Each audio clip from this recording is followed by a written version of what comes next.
اے نبی آج آپ کو ان لوگوں سے خطاب کرنا ہے، ان لوگوں سے بولنا ہے جو بہت بڑے بڑے گناہ کر چکے ہیں، بہت بڑے بڑے پاپ کر چکے ہیں۔ کوئی شراب کے نشے میں دھت ہے، کوئی زنا کر چکا ہے، کوئی حرام کاروبار کر چکا ہے، کوئی کسی غلط کام میں مبتلا ہے۔ اے دنیا کے پاپیو، اے دنیا کے گنہگارو، اے گناہ کر کر کے، پاپ کر کر کے، جنہوں نے اپنی جان کے اوپر انیائے کر رکھا ہے، جنہوں نے اپنی جان پر اتیاچار کر رکھا ہے، جنہوں نے اپنی جانوں پر ظلم کر کے رکھا ہے۔ اچھا اللہ نے ڈائریکٹ یوں کیوں نہیں بولا اے نبی آپ گنہگاروں سے بول دیجیے؟ اللہ نے گنہگاروں کو بھی یہ حوصلہ دیا، اے گنہگاروں تم جتنا بھی گناہ کر لو تم اللہ کی بندگی سے باہر تو نہیں نکل سکتے۔ پاپ کرتے کرتے زمین تمہارے پاپوں سے بھر جائے لیکن تم اس زمین کے کنارے سے باہر تو نہیں نکل سکتے، تمہیں گھوم پھر کر کے آنا تو اسی دھرتی پر ہے، اسی زمین پر ہے۔ اے میرے گنہگار بندو، سب کے بعد تم میرے بندے ہو، میں تمہیں اپنا بندہ مانتا ہوں۔ ہائے میرے رب تو کتنا کریم ہے، جو تیرے ساتھ شرک کر رہے تو ان کو بھی اپنا بندہ کہہ رہا ہے، جو تجھے گالیاں دے تو ان کو بھی اپنا بندہ کہہ رہا ہے، جو تیری دھرتی پر زنا کر رہے ہیں اے اللہ تو ان کو بھی اپنا بندہ کہہ رہا ہے۔ آج بیٹا باپ کی شان میں بدتمیزی کر دے، باپ بیٹے کو گھر سے نکال دیتا ہے، بیٹی ماں کے ساتھ زبان چلا دے، ماں بیٹی سے بات تک نہیں کرتی ہے۔ اے اللہ تو کتنا حلیم ہے، تو کتنا کریم ہے، اے اللہ تیری رحمتوں کا کوئی ٹھکانہ نہیں، تو گنہگاروں کو بھی اپنا بندہ کہہ رہا ہے۔ اے اللہ تیری محبت پر قربان جاؤں، تو بندہ کہہ کے مخاطب کر رہا ہے، قل یا عبادی الذین اسرفوا، اے میرے وہ بندو جنہوں نے گناہ کر کر کے اپنی جانوں کے اوپر ظلم کیا ہے۔ ایک نقطہ یہ بھی ملا، گناہ کر کے ہم دوسروں کا نقصان تو بعد میں کرتے ہیں، پہلے تو اپنا نقصان کرتے ہیں۔ او لوگو تم کبھی گناہ کر کے یہ نہ سوچنا ویلنٹائنز ڈے پر بہت سارے زنا ہوئے ہوں گے، بہت سارے ہوٹل کے کمرے آباد ہوئے ہوں گے، بہت سارے بدکاری کے کام ہوئے ہوں گے، وقتی طور پر چند منٹوں کے لیے، چند گھنٹوں کے لیے لوگوں کو مزہ آیا ہوگا، لیکن یاد رکھو میرے پیارے ساتھیو، گناہ کی نحوست انسان کے جسم کے اوپر بھی پڑتی ہے، انسان کی ذات پر بھی پڑتی ہے، انسان کے بال بچوں پر بھی گناہ کا اثر پڑتا ہے، انسان کی صحت پر بھی گناہ کا اثر پڑتا ہے، انسان کی سواری پر بھی گناہ کا اثر پڑتا ہے، انسان کی روزی روٹی پر بھی گناہ کا اثر پڑتا ہے۔ گناہ وقتی طور پہ آپ کو مزہ دے سکتا ہے لیکن گناہ پرماننٹلی، دائمی طور پر گناہ نقصان ہی دے کر کے جائے گا۔ ہم جن کی اولاد آدم علیہ السلام، ذرا قرآن میں ان کا واقعہ اٹھا کے دیکھیے۔ آدم علیہ السلام کو اللہ تعالیٰ نے جنت میں رکھا اور اللہ نے آدم اور حوا دونوں سے کہا کہ تمہیں جو کھانا ہے کھا لو، وَلَا تَقْرَبَا هَذِهِ الشَّجَرَةَ فَتَكُونَا مِنَ الظَّالِمِينَ، اے آدم اے حوا اس پیڑ کے قریب نہ جانا ورنہ تم ظالم بن جاؤ گے۔ آدم اور حوا ایسا تو نہیں کہ نادان تھے، نہ سمجھ تھے، جنت میں سب کچھ ان کو مل رہا تھا، بڑی آرام کی زندگی چل رہی تھی۔ شیطان کو پتا تھا بہت آسان تو نہیں آدم کو بہکانا، بہت آسان تو نہیں حوا کو بہکانا، لیکن شیطان کو یہ بھی پتا تھا کہ اللہ والوں کو اللہ کا نام لے کے جلدی بیوقوف بنایا جا سکتا ہے، دینداروں کو دین کے نام پہ آسانی سے بیوقوف بنایا جا سکتا ہے۔ اسی لیے شیطان آدم کے پاس آیا، حوا کے پاس آیا اور کہا کہ اے آدم اے حوا جس پیڑ کے قریب جانے سے تم کو اللہ نے منع کیا ہے وہ تو شجرۃ الخلد ہے، وہ تو امرت کا پیڑ ہے، اس کو کھا لو گے تو ہمیشہ ہمیش رہو گے۔ اچھا ایک بات ہے، آدم علیہ السلام کو شیطان نے جب بہکانے کی کوشش کی تو لالچ کیا دلایا کہ اے آدم ہمیشہ رہو گے۔ اس کا مطلب کہ انسان کو لائف میں کوئی چیز ملے اور وہ پرماننٹلی ملے، ہمیشہ ملے، یہ انسان کی نیچرل خواہش ہے، فطری خواہش ہے۔ آدم علیہ السلام کے اندر بھی یہ خواہش تھی اور شیطان کو پتا تھا کہ یہ جال میں پھینکوں گا تو آدم کو آسانی سے میں اپنے جال میں لے سکتا۔ کہا اے آدم اے حوا اس پیڑ کو تم کھا لو گے تو ہمیشہ ہمیش تم جنت میں رہو گے۔ وَقَاسَمَهُمَا إِنِّي لَكُمَا لَمِنَ النَّاصِحِينَ، اور شیطان نے جھوٹی قسم بھی کھائی، اللہ کی قسم کھا کے میں کہتا ہوں میں تمہاری بھلائی چاہتا ہوں، میں تمہارا خیر خواہ ہوں۔ جب شیطان نے قسم کھا لی تو ہمارے باپ آدم اور ہماری ماں حوا اس کے دھوکے میں آ گئے۔ فَدَلَّاهُمَا بِغُرُورٍ، شیطان نے دونوں کو اپنے شیشے میں اتار لیا، دونوں کو دھوکے میں ڈال دیا۔ فَلَمَّا ذَاقَا الشَّجَرَةَ بَدَتْ لَهُمَا سَوْآتُهُمَا، اور جیسے ہی دونوں نے اس پیڑ کے پھل کو چکھا فوراً دونوں کے بدن سے کپڑے اتر گئے، دونوں ننگے ہو گئے۔ دیکھو اللہ کی نافرمانی کا نتیجہ دیکھو۔ آدم علیہ السلام اللہ کے نبی ہیں، پہلے انسان ہیں، تمام انسانوں کے باپ ہیں، لیکن جب جس کام سے اللہ نے منع کیا تھا جیسے ہی انہوں نے وہ کام کیا، پہلا نتیجہ کیا نکلا؟ ان کے بدن کے کپڑے اتر گئے، دونوں ننگے ہو گئے۔ اچھا جب دونوں ننگے ہو گئے تو یہ نہیں ہوا کہ ننگے ہو کر کے وہ آرام سے رہیں، جیسے ہی وہ ننگے ہوئے فَاتَّفِقَا يَقْصِفَانِ عَلَيْهِمَا مِنْ وَرَقِ الْجَنَّةِ، دونوں جنت کے پتوں کو پکڑ پکڑ کے اپنی شرمگاہ کو ڈھانپنے لگے۔ دونوں کو ننگا رہنا بالکل بھی پسند نہیں تھا۔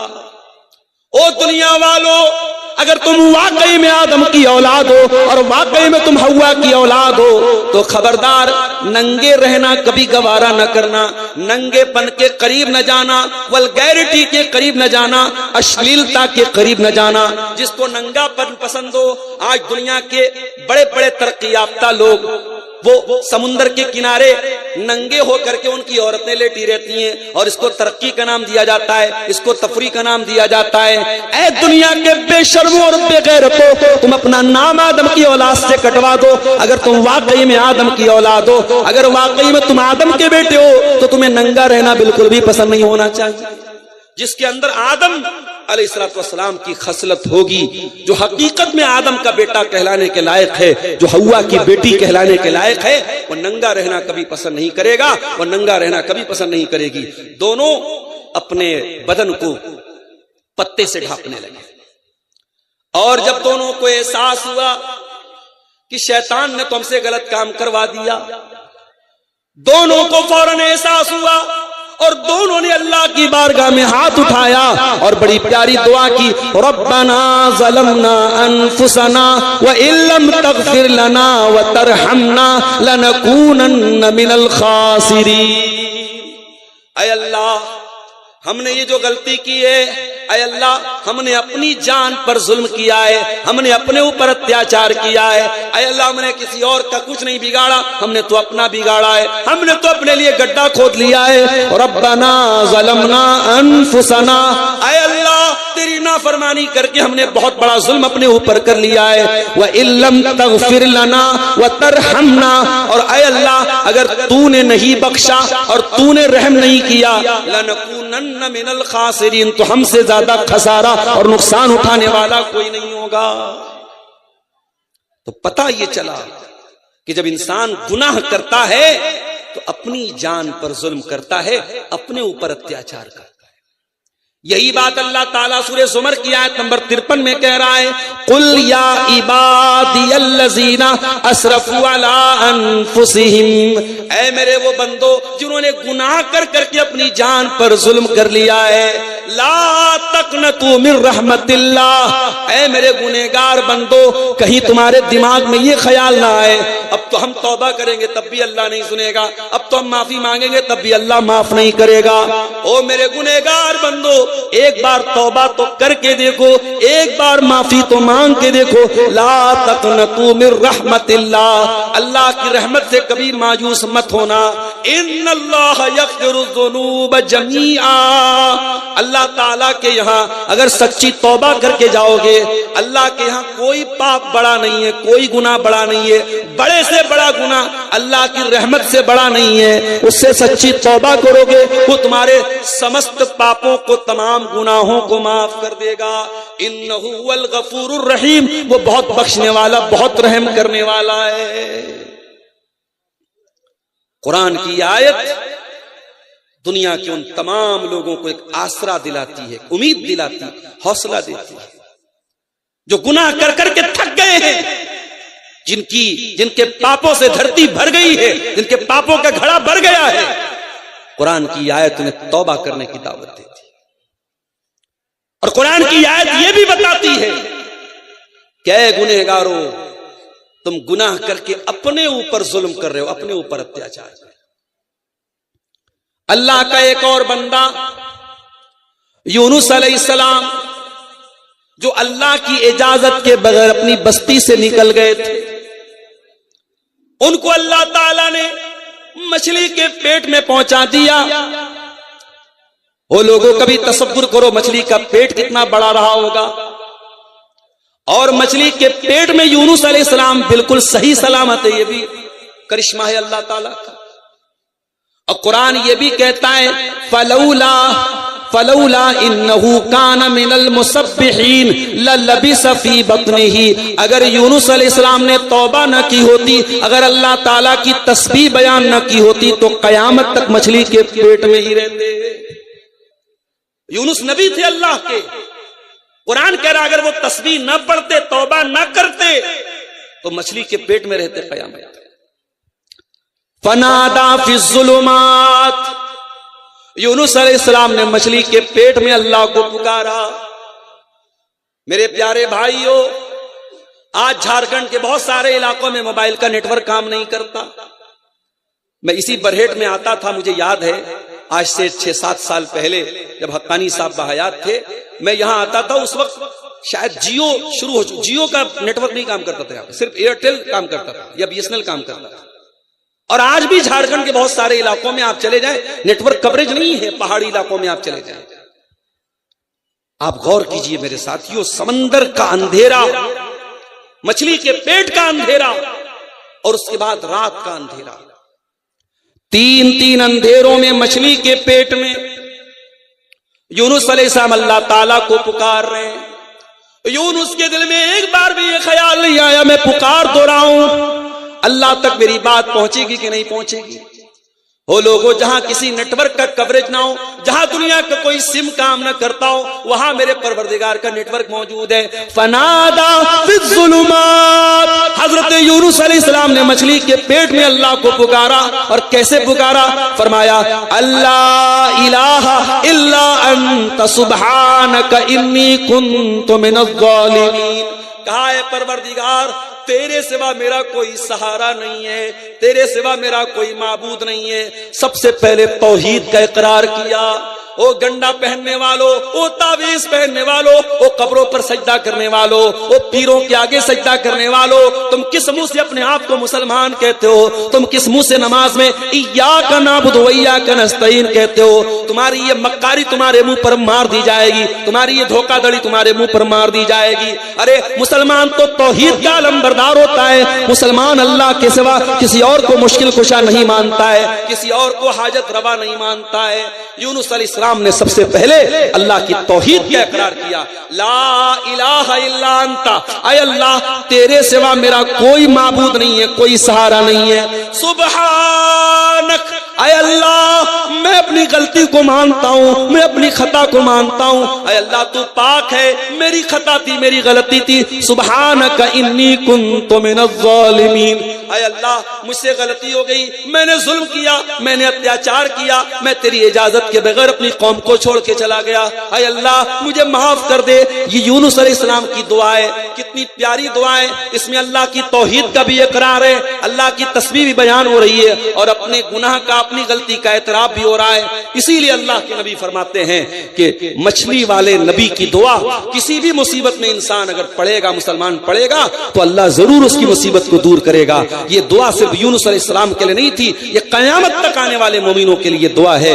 اور یہ دعا بھی ہمیں یہ سکھاتی ہے میرے پیارے ساتھیوں کہ انسان جب اللہ کی نافرمانی کرتا ہے، اللہ کی کوئی بات نہیں مانتا ہے، تو انسان کسی اور پر اتیاچار نہیں کرتا ہے، انسان سب سے پہلے اپنے نفس کے اوپر، اپنے اوپر ظلم کرتا ہے۔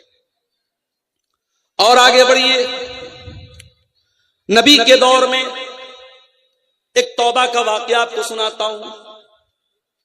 جنگ تبوک کا موقع ہے، مدینہ سے 700 کلومیٹر کا لمبا سفر کرنا ہے، مئی اور جون کا مہینہ ہے، کھجوریں پک چکی ہیں، بس فصل کو کاٹنا باقی ہے۔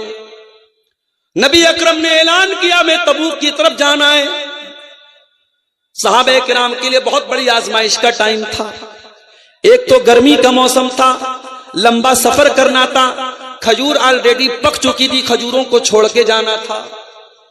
زیادہ تر صحابہ کرام تو تیار ہو گئے، 3 صحابہ ایسے تھے جو اپنی سستی اور کاہلی کی وجہ سے اللہ کے پیارے نبی کے پاس کے ساتھ نہیں جا پائے۔ اس میں ایک صحابی کا نام تھا کعب بن مالک، ایک کا نام تھا ہلال بن امیہ، اور ایک کا نام تھا مرارہ ابن ربی۔ یہ 3 صحابی تھے جو اللہ کے نبی کے ساتھ، طاقت تھی ان کے پاس، سواری بھی تھی، وہ جا سکتے تھے، مگر اپنی سستی کی وجہ سے نہیں گئے۔ جب اللہ کے پیارے نبی تبوک سے واپس آئے، منافقوں نے آ کر کے جھوٹا بہانہ کرنا شروع کیا، اے اللہ کے نبی مجھے یہ تکلیف تھی، یہ بیماری تھی۔ اللہ کے نبی نے ان کا بہانہ قبول کیا، کہا جب اللہ تمہیں معاف کرے، جب اللہ تمہیں معاف کرے۔ جب حضرت کعب بن مالک کا نمبر آیا، انہوں نے اپنے دل میں سوچا کہ اگر میں اللہ کے رسول کے پاس جھوٹ بول دیتا ہوں تو آج نہیں تو کل اللہ تعالیٰ میری حقیقت کو کھول دے گا، لیکن میں اگر سچ بول دیتا ہوں ہو سکتا ہے کہ اللہ کے نبی وقتی طور پہ ناراض ہو جائیں، لیکن اللہ تعالیٰ ضرور میری توبہ بعد میں قبول کر لے گا۔ یہی سوچ کر کے جب کعب بن مالک اللہ کے نبی کے پاس آیا، آپ نے پوچھا ہے کعب کیا بات ہے، تم ہمارے ساتھ تبوک میں کیوں نہیں آئے؟ کہا ہے اللہ کے نبی میں آپ کے سامنے جھوٹ نہیں بول سکتا، میں بالکل تندرست و توانا تھا، میری سواریاں بھی تیار تھی، میں آپ کے ساتھ جانے کا ارادہ بھی رکھتا تھا۔ جب آپ کا قافلہ نکل گیا میں نے کہا میری سواریاں تو ریڈی ہیں، میں 2-3 دن کے بعد بھی جاؤں گا تو قافلے میں شامل ہو جاؤں گا۔ اے اللہ کے رسول میں سست پڑ گیا، میں کاہلی میں پڑ گیا، اور جب میں نے ارادہ کیا تب تک قافلہ بہت دور جا چکا تھا، میری غلطی تھی، میں جان بوجھ کر کے آپ کے ساتھ نہیں جا پایا۔ نبی اکرم نے صحابہ سے کہا کعب بن مالک سچ بول رہے ہیں، لیکن اللہ تعالیٰ کی طرف سے مجھے یہ حکم دیا گیا ہے کہ ان سے کوئی بات نہیں کرے گا۔ کعب بن مالک سے بات چیت بند کر دی گئی، ان کا سوشل بائیکاٹ کر دیا گیا، اور کعب بن مالک کا حال یہ ہو گیا کہ وہ مسجد میں آتے کسی کو سلام کرتے تو کوئی سلام کا جواب دینے کو تیار نہیں ہے۔ کہتے ہیں جب میں نماز پڑھنے لگتا تھا مجھے ایسا لگتا تھا کہ اللہ کے نبی مجھ کو دیکھ رہے ہیں، لیکن جب میں سلام پھیرتا تھا تو اللہ کے نبی اپنا چہرہ پھیر لیتے تھے۔ کعب بن مالک نے پتہ لگایا کہ یہ اکیلے میرے ساتھ یہ مسئلہ ہے یا کوئی اور بھی ہے جو اس مسئلے میں میرے ساتھ ہے، تو پتہ لگا کہ 2 لوگ اور ہیں۔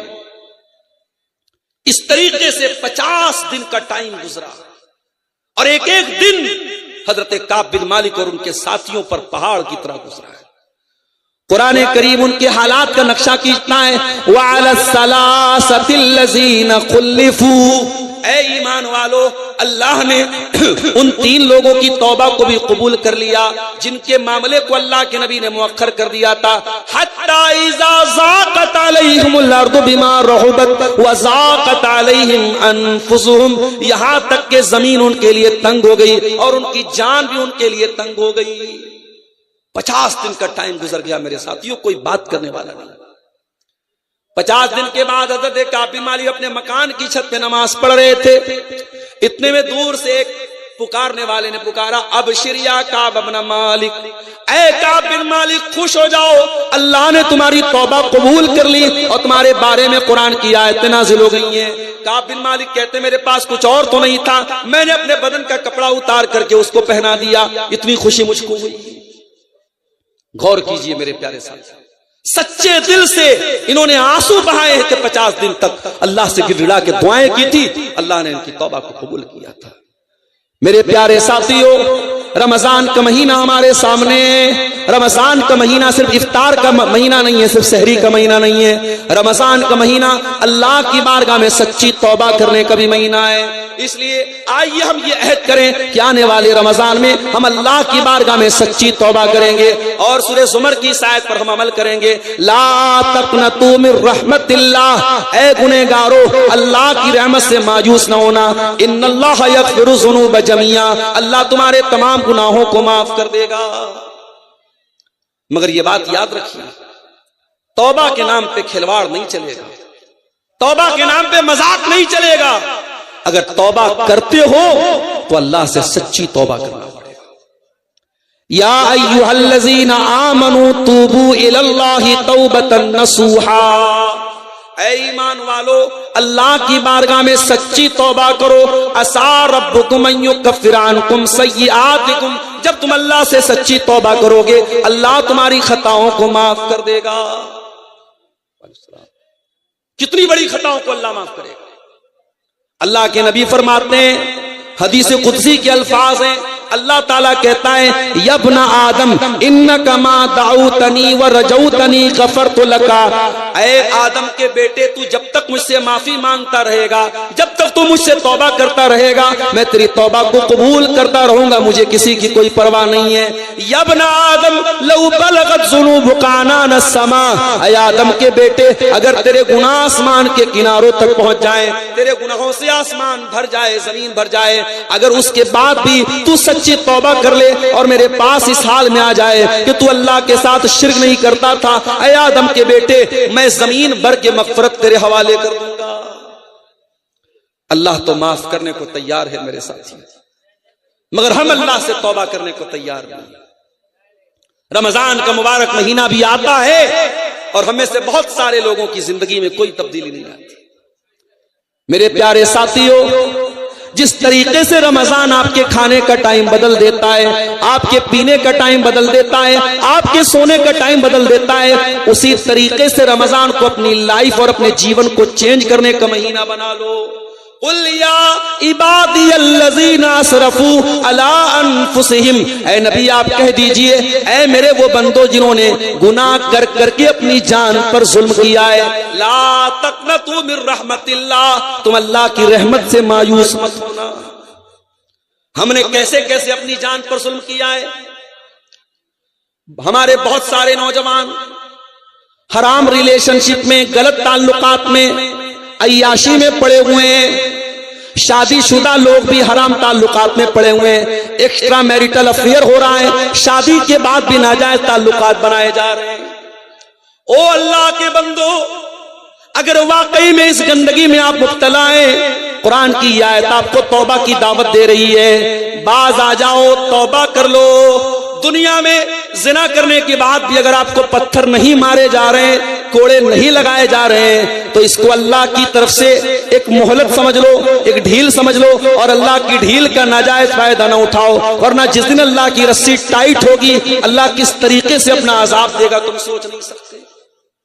آج کتنے پریوار برباد ہیں، مرد کا کسی اور عورت کے ساتھ تعلق ہے، عورت کا کسی اور مرد کے ساتھ تعلق ہے، کتنے پریوار تباہ ہیں، کتنے گھر برباد ہیں میرے پیارے ساتھی۔ کبھی آپ نے غور کیا ہے شادی شدہ انسان کی زنا کی سزا اسلام میں اتنی کٹھور کیوں رکھی گئی؟ بھئی کنوارا لڑکا لڑکی زنا کرے تو 100 کوڑے کی سزا ہے۔ الزانیۃ والزانی فاجلدوا کل واحد منہما 100 جلدہ، زنا کرنے والی عورت اور زنا کرنے والے مرد کو 100 کوڑے مارو۔ اور اس کے بعد فرمایا وَلَا تَأْخُذْكُمْ بِهِمَا رَأْفَةٌ فِي دِينِ اللَّهِ، اور جب زنا کی یہ سزا دی جائے تو کوئی دیا درشٹی نہ کی جائے، کوئی کرپا نہ کی جائے، کوئی رحم نہ کھایا جائے، یہ 100 کوڑے ان کو مارے جائیں۔ وَلْيَشْهَدْ عَذَابَهُمَا طَائِفَةٌ مِّنَ الْمُؤْمِنِينَ، اور یہ 100 کوڑے کی سزا سب کے سامنے دی جائے۔ یہ کس کی سزا ہے؟ کنوارے کی سزا ہے۔ اور یہی سیم کرائم، یہی سیم گناہ اگر شادی شدہ کرتا ہے تو سزا کس چیز کی ہے؟ رجم کی سزا ہے، پتھروں سے مار کے ختم کرنے کی سزا ہے۔ اے اللہ، تو نے یہ 2 طرح کی سزائیں ایک ہی اپرادھ کے لیے کیوں رکھی ہیں؟ اس کا بھی جواب سن لو۔ جس کنوارے لڑکا لڑکی نے زنا کیا اس نے بھی بہت بڑا پاپ کیا، مگر اس کے پاس کوئی حلال الٹرنیٹ نہیں تھا۔ جس انسان کی شادی ہو چکی ہے، جس مرد کی شادی ہو چکی ہے، جس عورت کی ساتھ شادی ہو چکی ہے، اس کے پاس اپنی خواہشات کا ایک حلال الٹرنیٹ موجود تھا، ایک حلال بدل موجود تھا۔ اس نے اگر حلال بدل کو چھوڑ کر کے حرام راستہ اپنایا ہے، اللہ کیا یہ جرم معافی کے قابل نہیں ہے، دنیا میں اس کی سزا سزائے موت ہے، پتھروں سے مار مار کے ختم کیا جائے گا، اگر اسلامی حکومت ہے تو رجم کر دیا جائے گا۔ اب آپ غور کیجئے اس کی وجہ کیا ہو رہی ہے. اگر آپ اس کی وجہ پر غور کریں گے، بہت سارے گھروں میں مردوں کا اپنی بیویوں سے دور رہنا بھی بہت بڑی وجہ ہے. بھئی ٹھیک ہے، ایک آدمی نوکری کر رہا ہے، باہر ہے، ایک مجبوری ہے اس کے ساتھ، مگر اس میں بھی میں ایک بات کہوں گا کہ اگر آپ باہر نوکری کر رہے ہیں تب بھی آپ اگر ہو سکے پاسبل ہے تو فیملی کو ساتھ میں لے کے رہیں، اور اگر پاسبل نہیں ہے تو کوشش یہ کیجئے کہ بیچ بیچ میں اپنی فیملی کو ٹائم دیجئے. شادی کے بعد شوہر دور رہے اور بیوی سسرال میں رہے، یہ بالکل مناسب نہیں ہے. یہ بھی گھروں کے اندر زناکاری کو دعوت دینے والی چیز ہے. اور اسی طریقے سے بیوی کا شوہر کے لیے سجنا سنورنا، میک اپ کرنا، اپنے آپ کو خوبصورت بنانا، یہ بھی بہت ضروری ہے میرے پیارے ساتھیوں. بہت ساری شادی شدہ عورتیں جب یہ کام نہیں کرتی ہیں تو بازار کی گندی عورتیں، بازاری عورتیں ان کے شوہر کو رجھانے کے لیے اپنے آپ کو سجاتی سنوارتی ہیں. جس عورت کو حکم دیا گیا کہ اپنے شوہر کے لیے وہ سجے سنورے، اپنے شوہر کو چھوڑ کر کے وہ زمانے کے لیے اپنے آپ کو سجائے اور سنوارے، میری پیاری ماں بہنوں، یہ کون سے انصاف کی بات ہے؟ عورت کو حکم دیا گیا ہے کہ وہ اپنے شوہر کے لیے خوبصورت بنے، اپنے شوہر کے لیے میک اپ کرے، اپنے شوہر کے لیے اپنے آپ کو سجائے اور سنوارے. زمانے کے لیے تیرا میک اپ ہے، زمانے کے لیے تیری خوبصورتی ہے، اور شوہر کے لیے تیری خوبصورتی نہیں ہے تو اپنے شوہر کے ساتھ انیائے کر رہی ہے، تو اپنے شوہر کے ساتھ ناانصافی کر رہی ہے. شوہر کی بھی ذمہ داری ہے شادی کے بعد زندگی میں بیوی کا حق ادا کرنا بھی اس کی بہت بڑی ذمہ داری ہے. صرف اچھا کپڑا پہنا دینا، اچھا کھانا کھلا دینا، بڑے مکان میں اپنی بیوی کو رکھ لینا، یہ کافی نہیں ہے. بیوی کو ہر طریقے کا سکون دینا یہ بھی شوہر کی ذمہ داری ہے. اور جب اس معاملے میں شوہر کی طرف سے کوتاہی ہوتی ہے تو بہت سارے گھروں میں بگاڑ پیدا ہوتا ہے. تو یہ بہت بڑا ظلم ہے، اتیاچار ہے جو اپنی جانوں پر بہت سارے لوگ کر رہے ہیں. قرآن کریم ان کو بھی دعوت دے رہا ہے، یا عبادی الذین اسرفوا علی انفسہم لا تقنطوا من رحمت اللہ. اے میرے وہ بندو جنہوں نے زنا کر کے اپنے نفسوں پر ظلم کیا ہے، آؤ اللہ سے سچی توبہ کر لو، اللہ سے معافی مانگو. اور میں اپنی بہنوں کو ایک بات بتانا چاہتا ہوں، آج کل پیار اور محبت کے نام پہ بڑے ڈرامے چل رہے ہیں. یہ دنیا بھر کے ویلنٹائن ڈے اور روز ڈے اور ٹیڈی ڈے اور فلانا ڈے اور ڈکانا ڈے جو منایا جا رہا ہے، یہ ڈھکوسلے میرے پیارے ساتھیوں، یہ سب زناکاری کو پروموٹ کرنے کے لیے ہو رہے ہیں. میری بہنوں کان کھول کے سن لو، جو لڑکا آپ سے محبت کا دعویٰ کرتا ہے اگر واقعی میں وہ آپ سے محبت کرتا ہے وہ کبھی آپ کو زنا کی دعوت نہیں دے گا. جو زنا کی دعوت دے، جو حرام رشتہ بنانے کی بات کرے، وہ کبھی آپ سے محبت نہیں کرتا ہے. وہ آج آپ تک پہنچ رہا ہے، کل کسی اور تک پہنچے گا. جو سچی محبت کا دعوے دار ہوگا، جو سچی محبت کرے گا، وہ حلال طریقے سے آپ کے باپ سے، آپ کے والد سے آپ کا رشتہ مانگے گا. اگر آپ کے والد نہیں ہوں گے ان کے سامنے ہاتھ جوڑ کر کے ان کو منانے کی کوشش کرے گا، مگر حلال طریقے سے اپنی شریک حیات بنائے گا، اپنی بیوی بنا کر کے جنت میں اپنے ساتھ لے کے جائے گا. جو محبت کرے گا وہ زنا کر کے آپ کو جہنم میں لے کے نہیں جائے گا. جو محبت کرے گا وہ نکاح کر کے آپ کو اپنی شریک حیات بنائے گا. یہ بات اپنے دماغ میں بٹھا لو میری بہنوں، اور اس حرام کاری اور زنا کاری کے فتنے سے اپنے آپ کو بچا لو. نبی کے دور میں ایک عورت اللہ کے نبی کے پاس آتی ہے، غامدیہ عورت آ کر کے کہتی ہے، اللہ کے نبی انی اصبت الزنا، میں نے زنا کیا ہے. آپ نے اس کو ٹالنے کی کوشش کی. اس نے کہا اللہ کے نبی مجھ کو ٹالنے کی کوشش نہ کیجیے. اس عورت کے پہلے ایک صحابی بھی اللہ کے نبی کے پاس آئے تھے جن کا نام مائز بن مالک اسلمی تھا. انہوں نے بھی آ کر کے اقرار کیا تھا انی اصبت الزنا، اے اللہ کے نبی میں نے زنا کیا ہے، میں شادی شدہ انسان ہوں، مجھے معلوم ہے زنا کی اسلام میں سزا کیا ہے. اے اللہ کے نبی میں اللہ کے یہاں زنا کی سزا نہیں پانا چاہتا ہوں، طہرنی، مجھے دنیا میں پاک کر دیجئے، مجھے سزا دے دیجئے تاکہ دنیا میں مجھے سزا مل جائے، مجھے آخرت میں سزا نہ ملے. اللہ کے نبی نے صحابہ سے کہا ذرا چیک کرو تو شراب تو نہیں پی. اس وقت ہو سکتا ہے شراب حلال نہیں ہو، شراب حرام نہ رہی ہو اس وقت، شراب تو بعد میں حرام ہوئی تھی. صحابہ کرام نے جا کر کے منہ سونگا، کہا اللہ کے نبی شراب تو نہیں پی. پھر نبی نے کہا پتہ لگاؤ کہیں ایسا تو نہیں کہ ان کا دماغ پھر گیا ہے، ان کو جنون طاری ہو گیا، پاگل پن کا دور آ گیا ہے؟ لوگوں نے پتہ لگایا اور پتہ لگانے کے بعد تصدیق کیا اللہ کے نبی دماغ بھی بالکل صحیح کام کر رہا ہے، نشہ بھی نہیں ہے، دماغ بھی صحیح ہے۔ اللہ کے نبی نے پھر بھی ٹال دیا۔ کچھ دن گزرے، پھر آئے، اے اللہ کے نبی طہرنی، مجھے پاک کر دیجئے، مجھے سزا دے دیجئے۔ آپ نے کہا ٹھیک ہے، زمین میں گڈھا کھودا جائے۔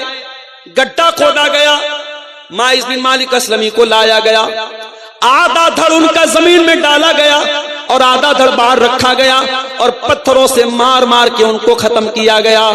جب حضرت ماعز بن مالک اسلمی کو مارا گیا، اللہ کے نبی نے فرمایا لقد تاب توبتن لو تابہا، اگر ایسی توبہ کسی مدینہ کے 70 گنہگار بھی اگر ایسی توبہ کرتے اللہ تعالیٰ 70 گنہگاروں کو معاف کر دیتا۔ اتنی سچی توبہ کی ہے اس نوجوان نے۔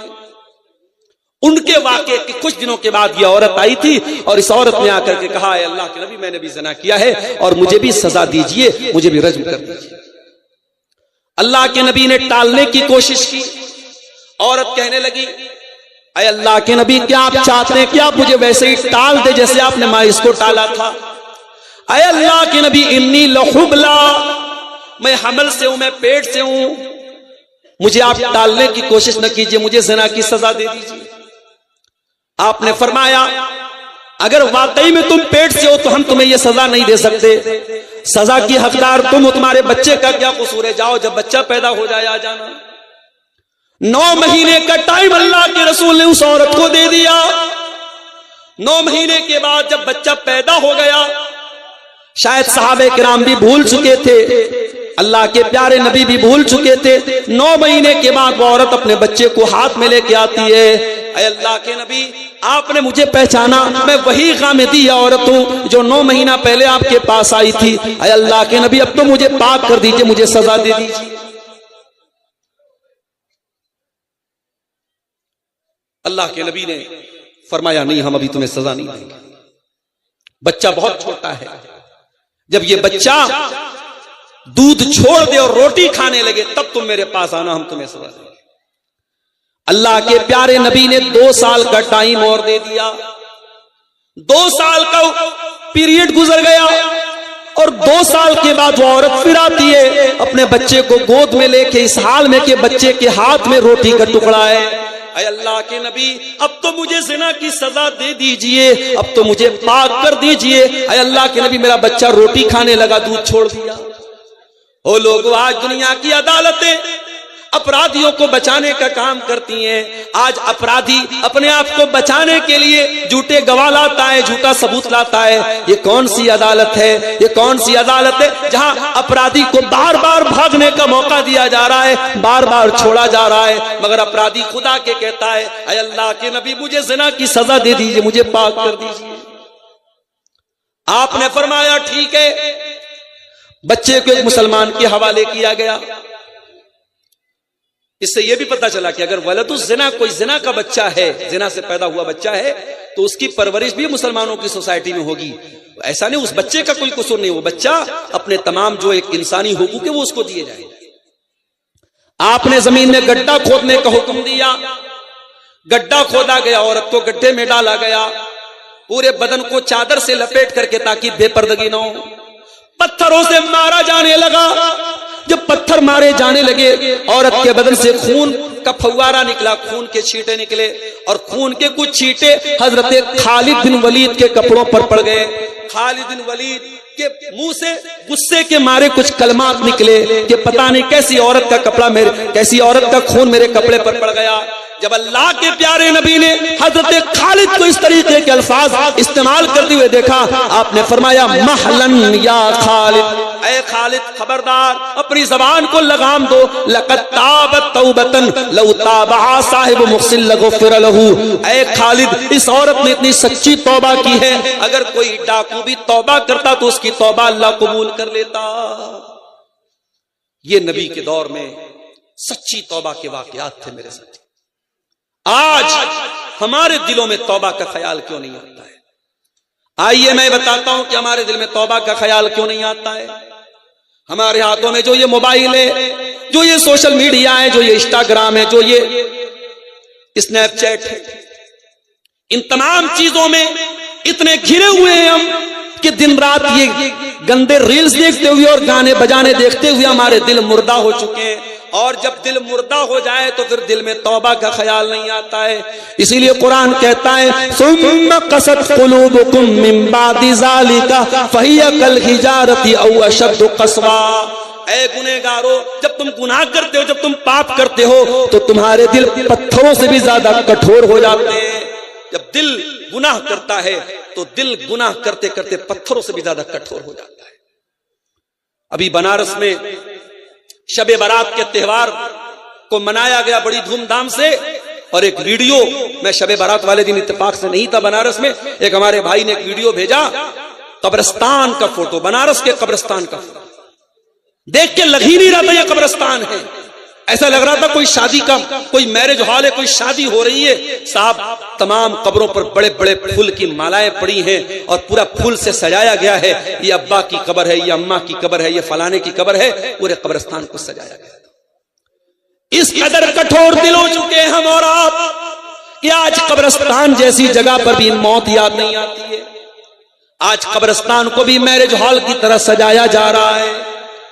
میرے پیارے بھائیوں، اس دل کو نرم کرو، اس دل کی کٹھورتا کو دور کرو، تب جا کر کے توبہ کا خیال آئے گا. اور یہ بھی سن لو، اگر اللہ سے سچی توبہ کرنا چاہتے ہو تو 4 کام کرنا پڑے گا. پہلا کام، اپنے گناہ پر ندامت کا احساس ہونا چاہیے. دل میں یہ خیال ہونا چاہیے کہ ہاں میں نے یہ غلط کیا، میں نے گناہ کیا، میں نے پاپ کیا. دوسرا کام، آئندہ اس گناہ کو نہ کرنے کا پکا ارادہ ہونا چاہیے. اور تیسرا کام، اس گناہ کو آن دا اسپاٹ فوراً چھوڑ دینا چاہیے.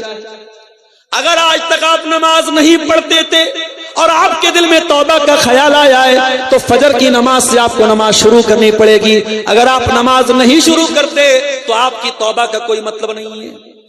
کوئی شرابی اگر شراب سے توبہ کرنا چاہتا ہے اور توبہ کرنے کے بعد شام کو پھر شراب کی دکان پہ جاتا ہے، اس کی توبہ کا کوئی مطلب نہیں ہے.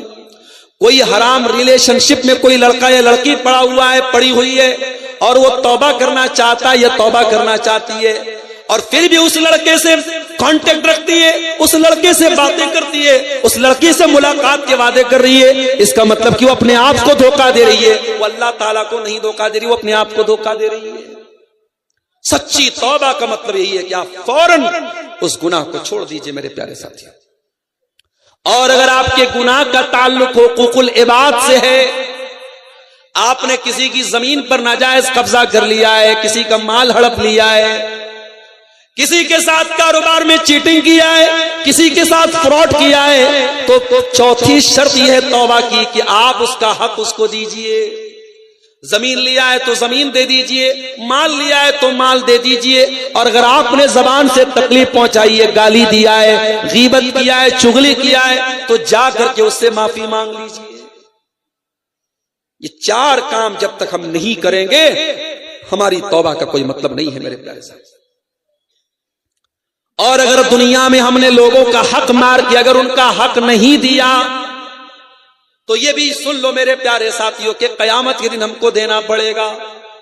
یہ الگ بات ہے، دنیا میں زمین ہڑ پائے تو زمین دینا پڑے گا، مال لیا ہے تو مال دینا پڑے گا، پیسہ لیا ہے تو پیسہ دینا پڑے گا. لیکن قیامت کے دن کرنسی چینج ہو جائے گی، وہاں مال نہیں ملے گا، وہاں زمین نہیں ملے گی، وہاں آپ کو اپنی نیکیوں سے ہاتھ دھونا پڑے گا.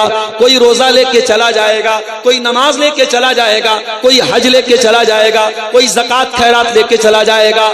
اس کے بعد بھی اگر کوئی حقدار کھڑا ہوگا، اللہ کے نبی فرماتے ہیں پھر ان کے گناہ انسان کے اوپر لاد دیے جائیں گے، اور دنیا سے نیکی لے کر کے جو آیا ہے اس حال میں اللہ کے پاس واپس جائے گا کہ گناہوں سے بھرا ہوا ہوگا اور جہنم میں اس کو پھینک دیا جائے گا. اس لیے حقوق العباد کا معاملہ میرے پیارے ساتھیوں اور ڈینجرس اور خطرناک ہے. اگر سچی توبہ آپ کرتے ہیں تو آپ حقوق العباد کے معاملے میں بھی بہت احتیاط کیجیے. آج ہمارے بہت سارے بھائی ایسے ہیں جو پیسہ کمانے کی دوڑ میں اندھے بن چکے ہیں. رشوت کا پیسہ بھی جیب میں جا رہا ہے، سود اور بیاج کا پیسہ بھی جیب میں جا رہا ہے. اسی جھارکھنڈ کی بہت ساری بستیوں میں گروپ لون بڑی تیزی سے چل رہا ہے. چھوٹے چھوٹے اماؤنٹ 10-20 ہزار کا اماؤنٹ آج مسلمان سود پر لے رہا ہے، انٹرسٹ پر لے رہا ہے. کیا مسلمان اپنے نبی کی حدیث بھول گیا؟ اللہ کے پیارے نبی نے فرمایا لعن اللہ آکل الربا وموکلہ وکاتبہ وشاہدی. سود کھانے والے پر بھی اللہ کی لعنت، سود کھلانے والے پر بھی اللہ کی لعنت، سود لکھنے والے پر بھی اللہ کی لعنت، اور سود کی گواہی دینے والے پر بھی اللہ کی لعنت. اور آپ نے فرمایا وہم سوا، سب برابر ہیں. آج سود کا پیسہ مسلمان کے گھر میں آ رہا ہے. قل یا عبادی الذین اسرفوا علی انفسہم، اے سود بیاج کھا کر کے، اے رشوتیں کھا کر کے، اے حرام کمائی کھا کر کے جنہوں نے اپنی جانوں پر ظلم کیا ہے، لا تقنطوا من رحمت اللہ، اللہ کی رحمت سے کبھی مایوس مت ہونا. اور یہ بھی یاد رکھو توبہ کی بھی ایک ایکسپائری ہے. توبہ کر سکتے ہیں مگر کب تک؟ جب تک موت سامنے نہ آئے. اگر آپ نے موت کو سامنے دیکھ کر کے توبہ کی تو آپ کی توبہ قبول نہیں ہوگی. اللہ کے پیارے نبی فرماتے ہیں ان اللہ یقبل توبۃ العبد ما لم یغرغر، اللہ تعالی بندے کی توبہ کو تب تک قبول کرتا ہے جب تک جان حلق تک نہ آ جائے. آج ہم نہیں جانتے کب ہمارے ساتھ کون سا ایکسیڈنٹ ہو جائے. پرسوں سونا کوڑ کی سرزمین پر پروگرام تھا میرا، رات میں اسی برہیٹ سے ہوتا ہوا میں پٹنہ اور بنارس واپس گیا. ہماری مجبوری تھی، ہم کو جانا تھا پھر آ جانا تھا. کبھی کبھی رات میں 100 اور 120 کی سپیڈ میں بھی گاڑی چلتی ہے، ڈر بھی لگتا ہے. اور خاص طور سے یہ جو برہروا کا راستہ ہے پورا پہاڑی کا علاقہ ہے، گاڑی کبھی ڈس بیلنس بھی ہو سکتی ہے. ڈرائیور کی ایک غلطی ہمیں موت کے گھاٹ بھی اتار سکتی ہے. میرے پیارے ساتھیوں، یہ حالات آپ کے ساتھ بھی ہو سکتے ہیں. کہیں ایسا نہ ہو کہ کوئی زندگی میں حادثہ آئے اور ہمیں توبہ کرنے کی مہلت بھی نہ ملے، ہمیں توبہ کرنے کی توفیق بھی نہ ملے. میرے ساتھیوں، اسی لیے آنے والے رمضان میں سچی توبہ کا ہم سب عزم کریں. میرے پیارے ساتھیوں، رمضان میں خاص طور سے سحری کے ٹائم آپ اگر 5 بجے اذان ہو رہی ہے 4:30 بجے آپ سحری سے فارغ ہو جائیے.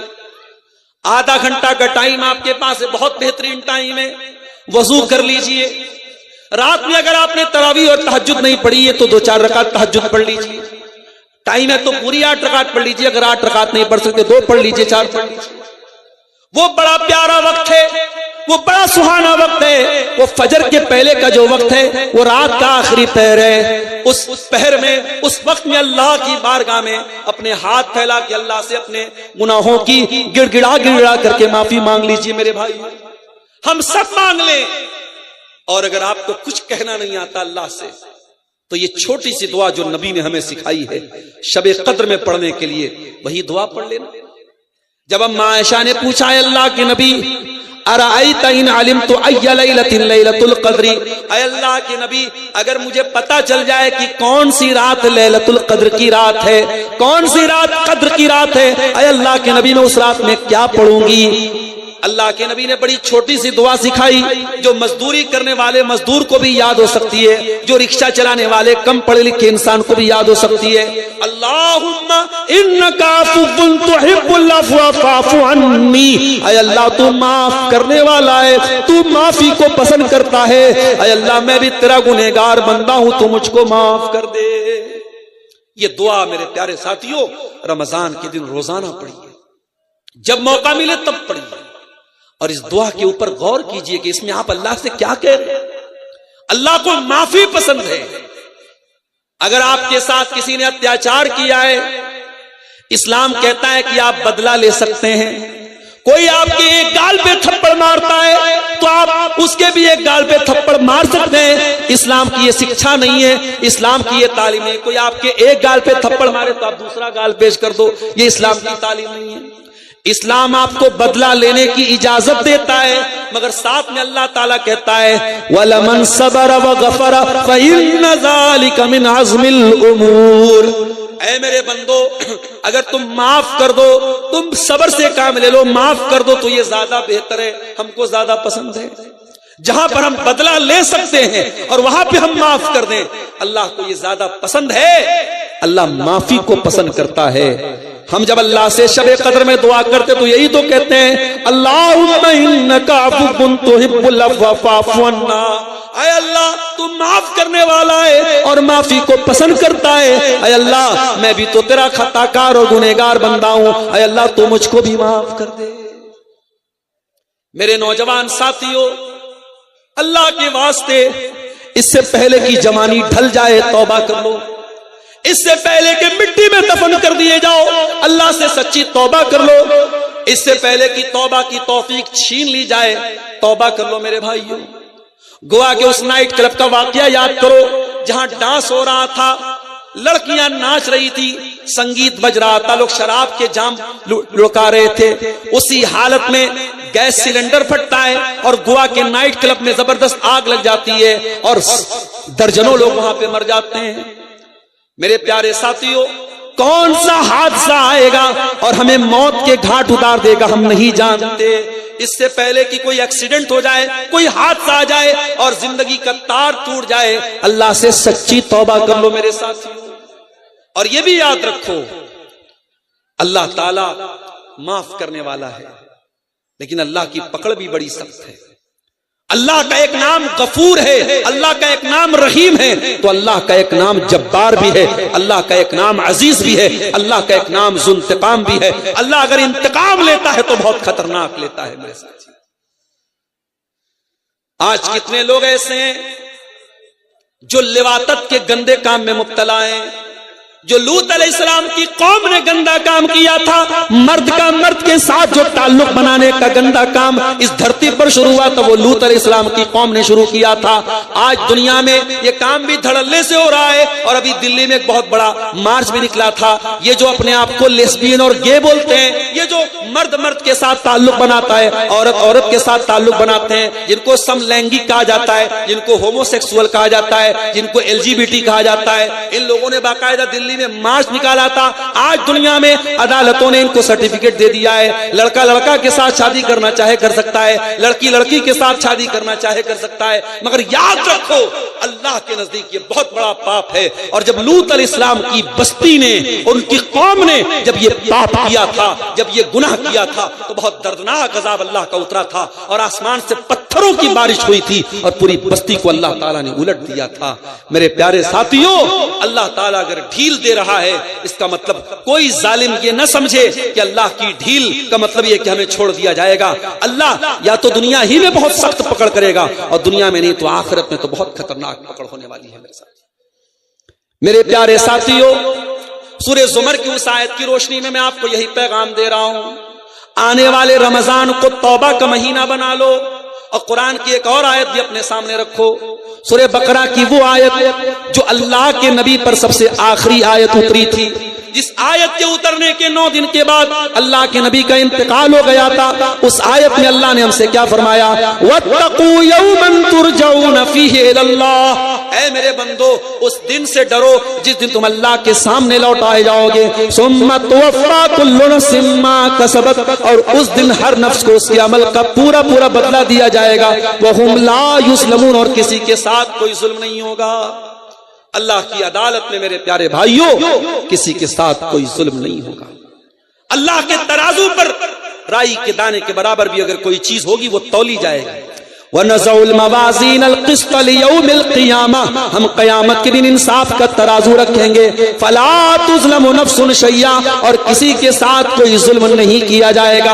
وَإِنْ كَانَ مِثْقَالَ حَبَّةٍ مِّنْ خَرْدَلٍ أَتَيْنَا بِهَا، اور ایک رائی کے دانے کے برابر بھی اگر تم نے کوئی پاپ کیا ہوگا، تم نے کوئی نیکی کی ہوگی، اللہ کے ترازو پر سامنے آ جائے گی۔ وَكَفَىٰ بِنَا حَاسِبِينَ، اور جب ہم حساب لیں گے تو پورا پورا لیں گے۔ اس لیے میرے پیارے ساتھیوں، قرآن کریم کی جو آیت خطبے کے بعد میں نے پڑھی تھی، سورہ زمر کی آیت نمبر 53، اس آیت کو ہمیشہ اپنے ذہن میں رکھو۔ اور جب زندگی میں مایوسی کے اندھیرے چھا جائیں تو قرآن کی سی آیت کو اپنے سامنے رکھو. اللہ ہماری توبہ کو، ہماری گناہوں کو معاف کرنے کو تیار ہے، ہماری توبہ کو قبول کرنے کو تیار ہے.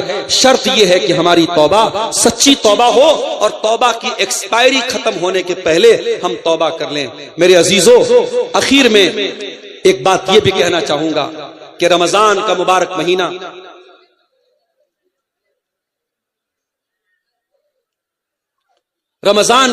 مہینہ جو چند قدم کی دوری پر شروع ہونے والا ہے، اس مہینے میں اپنے نوجوانوں سے ایک بات کہنا چاہوں گا کہ آپ اللہ کے واسطے اپنے سوشل میڈیا اکاؤنٹ سے تھوڑا دور رہیے. انسٹاگرام اور فیس بک اور واٹس ایپ کی دنیا سے تھوڑا باہر آئیے. یہ مہینہ ان چیزوں میں برباد مت کیجیے میرے ساتھی. یاد رکھیے، ہم اور آپ خوش نصیب ہیں، اللہ ہمیں زندگی میں ایک رمضان اور دے رہا ہے.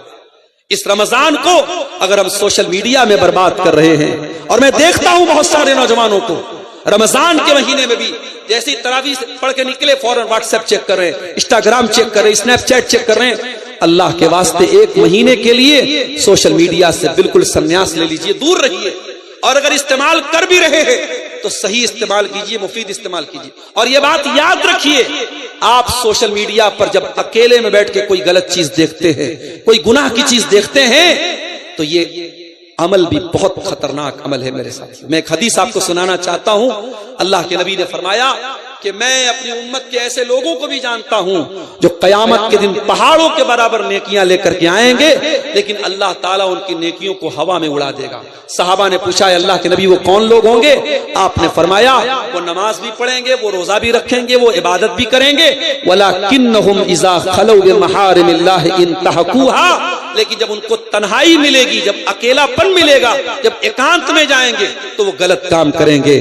آج موبائل اور سوشل میڈیا ہماری تنہائیوں کو گناہوں سے آلودہ کر رہا ہے. یاد رکھو، آپ نے موبائل پر جتنی بھی غلط چیزیں دیکھی ہیں اور کی ہیں، آپ سارے ثبوت مٹا دیجئے، موبائل سے ساری چیزیں ڈیلیٹ کر دیجئے. مگر اللہ کو سب معلوم ہے، اللہ سے کچھ ڈھکا چھپا نہیں ہے. وہ علیم بذات الصدور ہے، وہ دل کی گہرائیوں کو بھی جانتا ہے، وہ دل میں چھپے ہوئے بھید کو بھی جانتا ہے. یہ ہمارے سامنے ایک سوال آیا ہے کہ سحری کے لیے مائک میں اعلان کر کے اٹھانا کیا جائز ہے؟ دیکھیے، جائز اور ناجائز پر تو ہم نہیں جائیں گے.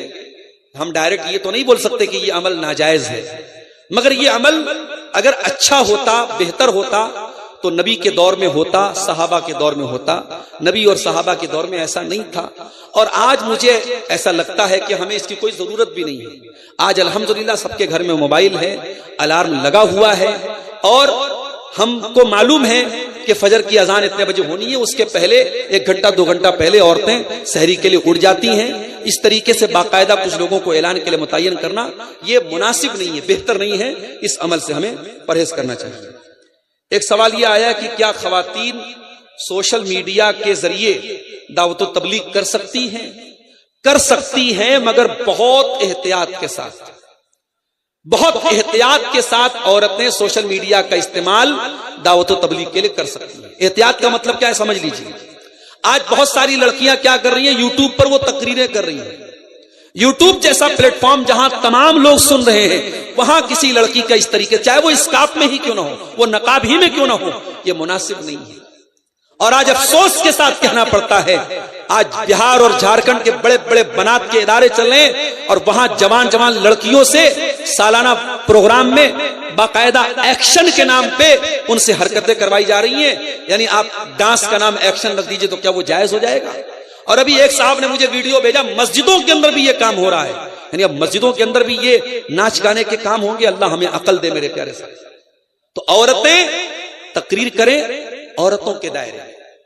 اگر فیس بک چلا رہی ہیں تو بہت احتیاط کے ساتھ اپنی کوئی فوٹو وہ نہ ڈالیں. اچھی چیزیں، مفید چیزیں، علماء کے بیانات، علماء کی تحریریں، اچھی کتابیں وہ سوشل میڈیا پر شیئر کر سکتی ہیں. اور اپنی فرینڈ لسٹ میں بلا ضرورت کسی غیر محرم لڑکے کو شامل کرنے کی کوشش نہ کریں. بہت سارے لڑکے آتے ہیں کہ صاحب میں آپ کو اپنی دینی بہن مانتا ہوں اور آپ کی باتیں بڑی اچھی لگتی ہیں اور آپ بڑا اچھا جو ہے چیزیں شیئر کرتی ہیں. یہیں سے شیطان شروعات کرتا ہے. یاد رکھیے سوشل میڈیا پر جب ایک لڑکا لڑکی چیٹنگ کرتے ہیں تو گویا کہ وہ خلوت اختیار کرتے ہیں، تنہائی اختیار کرتے ہیں، اور اللہ کے نبی کی حدیث ہے کہ جب بھی کوئی لڑکا لڑکی تنہائی اختیار کرتے ہیں تو تیسرا وہاں شیطان ہوتا ہے۔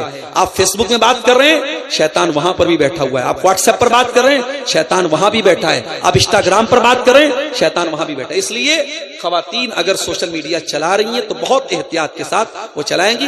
دعوت و تبلیغ کا وہ کام کریں اپنے دائرے میں، خواتین کے دائرے میں وہ کام کریں، اس کی ضرورت ہے۔ کیا کوئی سوال بھی ہے؟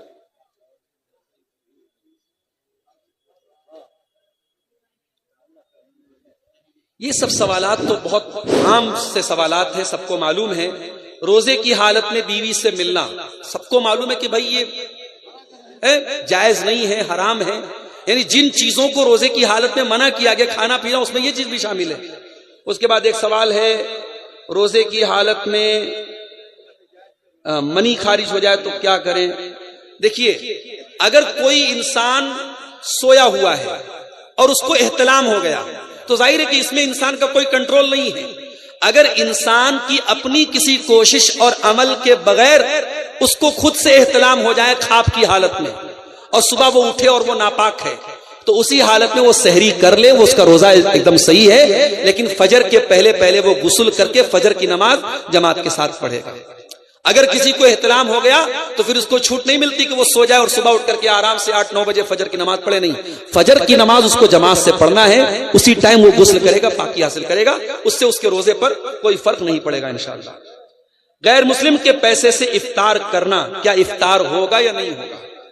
بھائی غیر مسلم کے یہاں جب آپ دعوت کھا سکتے ہیں، عام چیزیں کھا سکتے ہیں تو افطار بھی کر سکتے ہیں، ٹھیک ہے، لیکن اگر کوئی غیر مسلم ایسا ہے جس کے بارے میں ہمیں معلوم ہے کہ اس کی پوری کمائی یا زیادہ تر کمائی حرام کی ہے تو اس غیر مسلم کے یہاں آپ عام دعوت بھی نہیں کھائیں گے اور افطار بھی نہیں کریں گے۔ اور اگر کوئی غیر مسلم ایسا ہے کہ اس کا کاروبار مکس ہے، وہ اسلام کو تو نہیں مانتے، ان کے یہاں سود بیاج بھی چلتا ہے، ان کے حرام کام بھی ہوتا ہے، لیکن اس کا زیادہ تر بزنس حلال چیزوں کا ہے تو اس کے عام دعوت بھی آپ کھا سکتے ہیں اور اس کے افطار بھی کر سکتے ہیں، مگر کوشش یہ کیجئے کہ افطار اپنے مسلمان بھائی کیا کیجئے تاکہ آپ کو دعوت کھانے کا فائدہ مل جائے اور اس کو روزے دار کو افطار کرانے کا ثواب مل جائے۔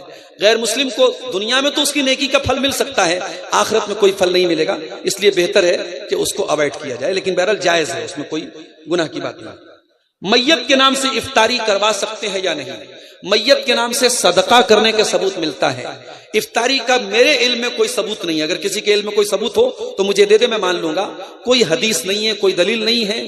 افطاری ایک الگ نیکی ہے، ایک الگ عبادت ہے، اس کو عام صدقہ کے اوپر ہم قیاس کریں تو یہ مناسب نہیں ہے، اس لیے میت کے نام سے آپ افطاری مت کرائیے۔ اگر کسی بیٹے کو باپ سے بہت محبت ہے، بیٹا لوگوں کو افطار کرائے گا، اس کا ثواب آٹومیٹک باپ کو پہنچے گا، بیٹے کی ہر نیکی کا ثواب باپ کو ملتا ہے، لیکن باپ کے نام سے میت کے نام سے افطاری کروانا یہ ٹھیک نہیں ہے۔ ہاں میت کے نام سے آپ صدقہ کر سکتے ہیں، غریبوں کو کھانا کھلا سکتے ہیں، مدرسے میں غریب بچوں کو آپ کچھ پیسہ دے سکتے ہیں، کوئی روم وغیرہ بنوا سکتے ہیں، لیکن افطاری ایک خاص عبادت ہے، اس کو میت کے نام سے کرنا یہ ٹھیک نہیں ہے، مناسب نہیں ہے، اس سے ہمیں پرہیز کرنا چاہیے، ٹھیک ہے۔ اللہ تعالیٰ سے دعا ہے رب العالمین ہم سب کو سچی توبہ کرنے کی توفیق عطا فرمائے، رب العالمین ہمارے گناہوں سے ہم سب کو اس ماہ مبارک میں جو چند قدم کی دوری پر ہے ہمیں باز آنے کی اور اپنی بارگاہ میں رجوع کرنے کی توفیق عطا فرمائے۔ ہمارے وہ بھائی جو قرآن سے دور ہیں، اللہ رب العالمین انہیں قرآن سے اپنا تعلق جوڑنے کی توفیق عطا فرمائے۔ ہمارے وہ نوجوان بھائی اور بہن جو کسی قسم کے غلط کام میں مبتلا ہیں، اللہ تعالیٰ ان کو اپنی تمام خطاؤں اور غلطیوں سے نکل کر کے اللہ کی بارگاہ میں سچی توبہ کی توفیق عطا فرمائے۔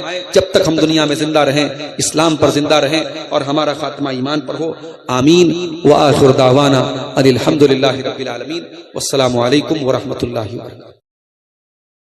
کیجیے گا اس لفظ کیوں؟ قل یا عبادی الذین اسرفوا علی انفسہم لا تقنطوا من رحمت اللہ۔ اے نبی آج آپ کو نمازیوں سے نہیں بولنا ہے، تہجد پڑھنے والوں سے آپ کو خطاب نہیں کرنا ہے، روزہ رکھنے والوں سے آپ کو خطاب نہیں کرنا ہے، اے نبی آج آپ کو ان لوگوں سے خطاب کرنا ہے، ان لوگوں سے بولنا ہے جو بہت بڑے بڑے گناہ کر چکے ہیں، بہت بڑے بڑے پاپ کر چکے ہیں۔ کوئی شراب کے نشے میں دھت ہے، کوئی زنا کر چکا ہے، کوئی حرام کاروبار کر چکا ہے، کوئی کسی غلط کام میں مبتلا ہے۔ اے دنیا کے پاپیو، اے دنیا کے گنہگارو، اے گناہ کر کر کے، پاپ کر کر کے، جنہوں نے اپنی جان کے اوپر انیائے کر رکھا ہے، جنہوں نے اپنی جان پر اتیاچار کر رکھا ہے، جنہوں نے اپنی جانوں پر ظلم کر کے رکھا ہے۔ اچھا، اللہ نے ڈائریکٹ یوں کیوں نہیں بولا؟ اے نبی آپ گنہگاروں سے بول دیجیے۔ اللہ نے گنہگاروں کو بھی یہ حوصلہ دیا، اے گنہگاروں، تم جتنا بھی گناہ کر لو، تم اللہ کی بندگی سے باہر تو نہیں نکل سکتے۔ پاپ کرتے کرتے زمین تمہارے پاپوں سے بھر جائے، لیکن تم اس زمین کے کنارے سے باہر تو نہیں نکل سکتے۔ تمہیں گھوم پھر کر کے آنا تو اسی دھرتی پر ہے، اسی زمین پر ہے۔ اے میرے گنہگار بندو، سب کے بعد تم میرے بندے ہو، میں تمہیں اپنا بندہ مانتا ہوں۔ ہائے میرے رب، تو کتنا کریم ہے، جو تیرے ساتھ شرک کر رہے تو ان کو بھی اپنا بندہ کہہ رہا ہے، جو تجھے گالیاں دے رہے تو ان کو بھی اپنا بندہ کہہ رہا ہے، جو تیری دھرتی پر زنا کر رہے ہیں اے اللہ تو ان کو بھی اپنا بندہ کہہ رہا ہے۔ آج بیٹا باپ کی شان میں بدتمیزی کر دے، باپ بیٹے کو گھر سے نکال دیتا ہے، بیٹی ماں کے ساتھ زبان چلا دے، ماں بیٹی سے بات تک نہیں کرتی ہے۔ اے اللہ تو کتنا حلیم ہے، تو کتنا کریم ہے، اے اللہ تیری رحمتوں کا کوئی ٹھکانہ نہیں، تو گنہگاروں کو بھی اپنا بندہ کہہ رہا ہے۔ اے اللہ تیری محبت پر قربان جاؤں، تو بندہ کہہ کے مخاطب کر رہا ہے، قل یا عبادی الذین اسرفوا، اے میرے وہ بندو جنہوں نے گناہ کر کر کے اپنی جانوں کے اوپر ظلم کیا ہے۔ ایک نقطہ یہ بھی ملا، گناہ کر کے ہم دوسروں کا نقصان تو بعد میں کرتے ہیں، پہلے تو اپنا نقصان کرتے ہیں۔ وہ لوگوں، تم کبھی گناہ کر کے یہ نہ سوچنا ویلنٹائنز ڈے پر بہت سارے زنا ہوئے ہوں گے، بہت سارے ہوٹل کے کمرے آباد ہوئے ہوں گے، بہت سارے بدکاری کے کام ہوئے ہوں گے، وقتی طور پر چند منٹوں کے لیے، چند گھنٹوں کے لیے لوگوں کو مزہ آیا ہوگا، لیکن یاد رکھو میرے پیارے ساتھیوں، گناہ کی نحوست انسان کے جسم کے اوپر بھی پڑتی ہے، انسان کی ذات پر بھی پڑتی ہے، انسان کے بال بچوں پر بھی گناہ کا اثر پڑتا ہے، انسان کی صحت پر بھی گناہ کا اثر پڑتا ہے، انسان کی سواری پر بھی گناہ کا اثر پڑتا ہے، انسان کی روزی روٹی پر بھی گناہ کا اثر پڑتا ہے۔ گناہ وقتی طور پہ آپ کو مزہ دے سکتا ہے، لیکن گناہ پرماننٹلی، دائمی طور پر گناہ نقصان ہی دے کر کے جائے گا۔ ہم جن کی اولاد آدم علیہ السلام، ذرا قرآن میں ان کا واقعہ اٹھا کے دیکھیے۔ آدم علیہ السلام کو اللہ تعالیٰ نے جنت میں رکھا، اور اللہ نے آدم اور حوا دونوں سے کہا کہ تمہیں جو کھانا ہے کھا لو، وَلَا تَقْرَبَا هَذِهِ الشَّجَرَةَ فَتَكُونَا مِنَ الظَّالِمِينَ، اے آدم اے حوا اس پیڑ کے قریب نہ جانا ورنہ تم ظالم بن جاؤ گے۔ آدم اور حوا ایسا تو نہیں کہ نادان تھے، ناسمجھ تھے، جنت میں سب کچھ ان کو مل رہا تھا، بڑی آرام کی زندگی چل رہی تھی۔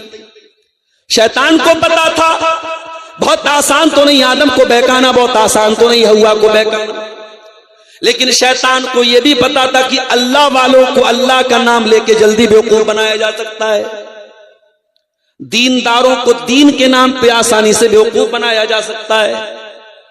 اسی لیے شیطان آدم کے پاس آیا، حوا کے پاس آیا اور کہا کہ اے آدم اے حوا، جس پیڑ کے قریب جانے سے تم کو اللہ نے منع کیا ہے وہ تو شجرۃ الخلد ہے، وہ تو امرت کا پیڑ ہے، اس کو کھا لو گے تو ہمیشہ ہمیشہ رہو گے۔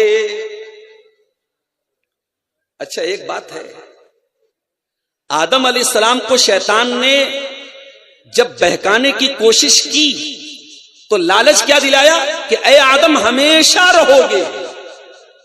اس کا مطلب کہ انسان کو لائف میں کوئی چیز ملے اور وہ پرماننٹلی ملے، ہمیشہ ملے، یہ انسان کی نیچرل خواہش ہے، فطری خواہش ہے۔ آدم علیہ السلام کے اندر بھی یہ خواہش تھی، اور شیطان کو پتا تھا کہ یہ جال میں پھینکوں گا تو آدم کو آسانی سے میں اپنے جال میں لے سکتا ہوں۔ کہا اے آدم اے حوا، اس پیڑ کو تم کھا لو گے تو ہمیشہ ہمیشہ تم جنت میں رہو گے۔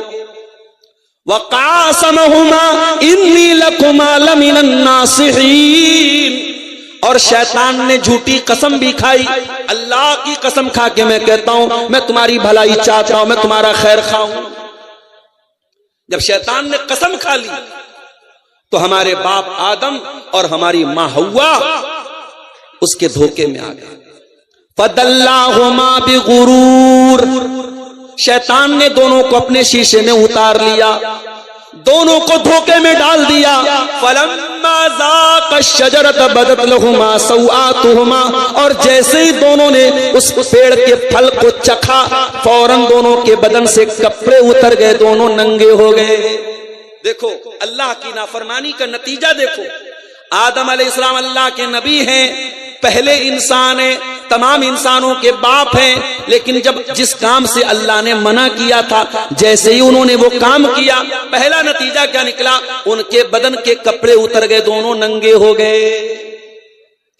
اچھا جب دونوں ننگے ہو گئے تو یہ نہیں ہوا کہ ننگے ہو کر کے وہ آرام سے رہیں، جیسے ہی وہ ننگے ہوئے فَاتَّفِقَا يَقْصِفَانِ عَلَيْهِمَا مِنْ وَرَقِ الْجَنَّةِ، دونوں جنت کے پتوں کو پکڑ پکڑ کے اپنی شرمگاہ کو ڈھانپنے لگے۔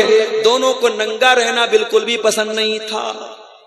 او دنیا والو، اگر تم واقعی میں آدم کی اولاد ہو اور واقعی میں تم حوا کی اولاد ہو تو خبردار ننگے رہنا کبھی گوارا نہ کرنا، ننگے پن کے قریب نہ جانا، ولگیرٹی کے قریب نہ جانا، اشلیلتا کے قریب نہ جانا۔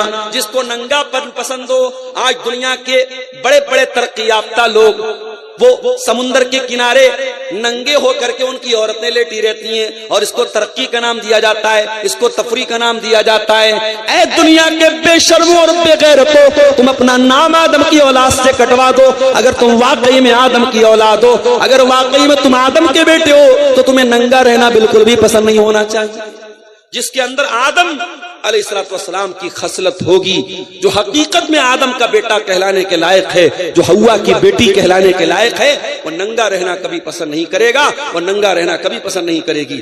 دونوں اپنے بدن کو پتے سے ڈھانپنے لگے، اور جب دونوں کو احساس ہوا کہ شیطان نے تو ہم سے غلط کام کروا دیا، دونوں کو فوراً احساس ہوا اور دونوں نے اللہ کی بارگاہ میں ہاتھ اٹھایا اور بڑی پیاری دعا کی، ربنا ظلمنا انفسنا وان لم تغفر لنا وترحمنا لنکونن من الخاسرین۔ اے اللہ، ہم نے یہ جو غلطی کی ہے، اے اللہ ہم نے اپنی جان پر ظلم کیا ہے، ہم نے اپنے اوپر اتیاچار کیا ہے، اے اللہ ہم نے کسی اور